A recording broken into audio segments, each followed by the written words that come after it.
welcome back to Lehigh River Subdivision, and today we're going to do an unboxing from Caboose Hobbies.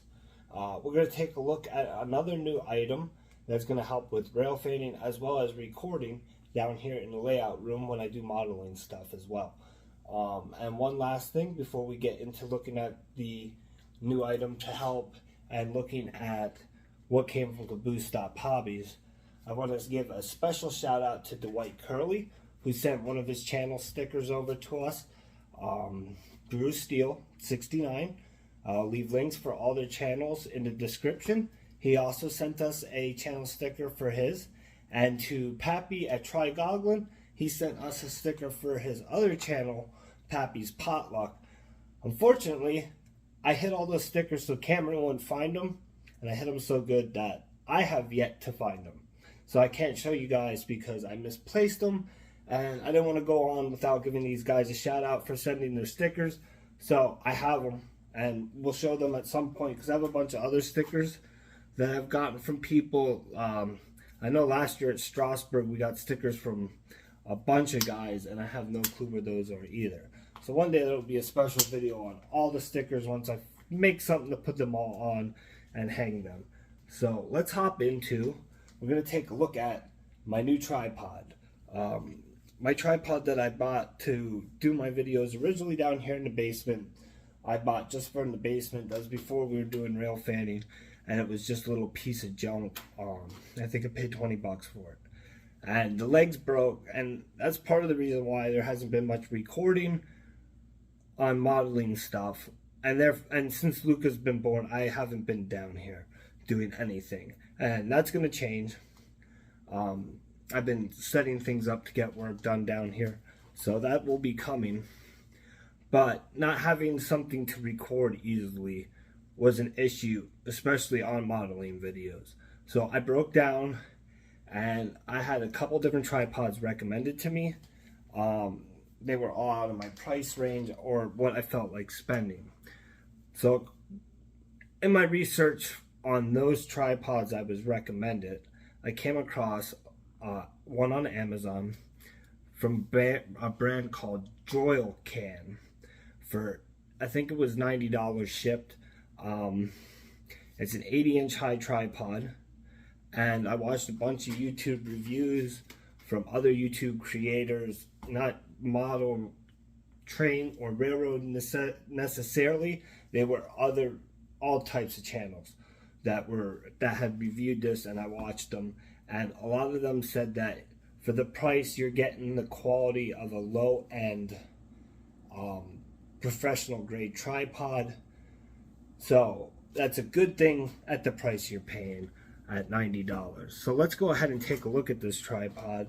We've been using it to film this intro, so let's go ahead and take a look at what this tripod has to offer. And it might be good for you. I think it's a great budget, buy. So far, I'm happy with it, and it seems durable. So let's take a better look at it. I'm going to pop the phone out of here, and we'll take a better look.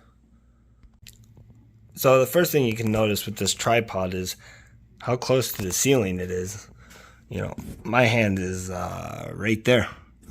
So, and as we come down, we'll start at the legs. You can see it has these compression fittings. You turn them and the legs come out. So there's three extensions in the leg, so the third extension's still in. So this would actually extend higher. My basement is not a full 8 foot, so it doesn't go all the way to the top. So it has these nice aluminum latches. So these has two different settings here, and then these latches are so you can fold it up and back over to put it away. It does have a nice carrying case that it came with that folds really nice up into to put away. But that's how these latches are. You got foam here. Now this one, this leg right here is a detachable monopod. So it has the quick release here, and this will come off of there, and you can use this leg with the top part here and turn it into a monopod. So that's basically what the legs have to offer. And then on the bottom here, this actually can screw back up in. So this is rubber, or you can have a screw sticking out for stabilization to kind of dig in, like a spike. So that's a really nice feature in my opinion down there on that. I'm just giving a basic review of this from somebody that has no clue what they're talking about with tripods, but what I find to be enjoyable about this. So from this point here, it has this will screw in and drop to that point. You can see how it came down from the ceiling, and the same with this. So it has two extensions on the upper part, and now you can see it brought it all the way from the ceiling down to almost layout height. So we're going to come in here, and basically some of the cool things that this has is the self-leveling head. You can move this wherever you want and then just tighten it back up here, and it's going to stay. And then if I turn this around here, it has this nice pivot feature. Now the pivot feature is controlled by this. That would be how you would pan. So you could just grab this and pan it around, as you can see I'm doing right here. So that is a really nice feature for panning. And then this is how you can move that around. Now on this side, it has a spot to drop that down into, so you can do the straight down recording or the overhead view, which is really nice. And you'll see I use that right after this to record the stuff from Caboose Stop Hobbies. So that was the first I've used this for the modeling video, and I liked it. I've used it for some rail fanning. The first would be in June part 3, and I'm really happy with the results. So then you can see this has a level bubble on it, so you can level this. And then the one last thing I want to show you is the top is a quick attach head. So you could leave this on your phone if you wanted to, if you're going to be doing moving and want to take your phone off the top of here. And then there's also a nice little cloth bag to go over the top of this for when you store it. So overall, it's a really nice tripod, and I'm very happy with it. I think for $90, this is going to last me a good while, and just like anything, it lasts as long as you take care of it, if it's a decently built product. And in my opinion, for $90, this is a very decent product. So that's the Joycan 80, I think it's an 80 or 81 inch tripod. So let's go over and take a look what we got from Caboose Stop Hobbies. Alright, so we got this box here from Caboose Stop Hobbies. I'm going to go ahead and start pulling things out, putting them in front of the camera. We'll take a quick look at them.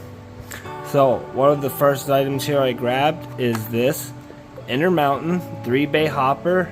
Road name is CNEI. I'm not sure what railroad that is. It's one I'm not aware of. So there's that hopper cart, and that was $12. Here we have another 3-bay hopper car. This one is a Micro Trains, and this one is Missouri, Kansas, and Texas Evans 3-bay covered hopper. So this one was $12 as well. This was a new run that I purchased from them. It's an Atlas Masterline ACF 57100 hopper, and it is an ADM reporting mark, and that one was $23.50. Picked up this 2-bay covered hopper Micro Trains for $10. Chesapeake in Ohio, which is the Chessie scheme for this one. So that was a good deal. I picked up some of these beer can tank cars. They were $5, and I picked up a Hooker Chemical and a Dow Chemical. This one was $4 and this one was $5.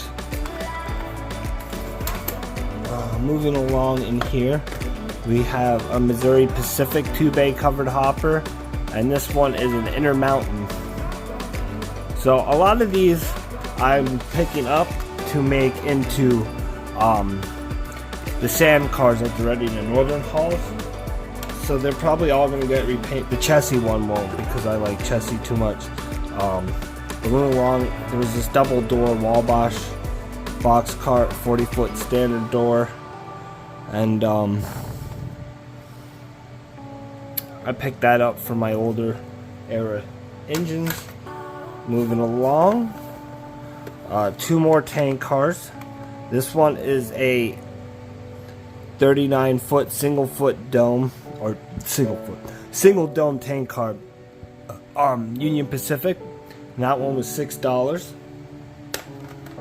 And then I picked up this Hooker Chemicals 17,360 gallon tank car, and this one was $9. Okay, so we're getting down to the last pieces of rolling stock. This one is a 70-foot heavyweight baggage car for the Denver, Rio Grande, and Western. Now, I bought this hoping I could do the Reading and Northern baggage cars that they use for the